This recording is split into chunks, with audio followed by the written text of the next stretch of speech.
Έτσι λοιπόν η θρομβεκτομή, πέρασαν 10 χρόνια από τις στοιχειοποιημένες μελέτες που βλέπουμε εδώ, έδειξε τη μεγάλη της αποτελεσματικότητα αν παρέμβουμε υπό συγκεκριμένες συνθήκες τις πρώτες ώρες και δείτε εδώ 60% λειτουργική αποκατάσταση, ένα ασθενής μας δηλαδή ανεξάρτητος μετά από 3 μήνες, σε σχέση με 36% αν δεν παρέμβουμε, 72 έναντι 39, number needed to treat 2,5 με 3.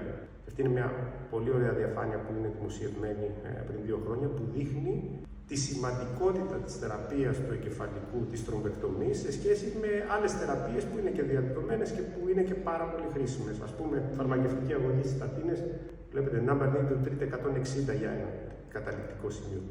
Η πρωτογενής αγκιοπλαστική στα εμφράγματα που είναι διαδεδομένη, που γίνεται παντού, που ξέρουμε πόσο σημαντική είναι, που σώζει ζωές, number needed to treat ανάλογα με το καταληκτικό σημείο 20 με 40, 20 δηλαδή αγκιοπλαστικές για να σωθεί μια ζωή.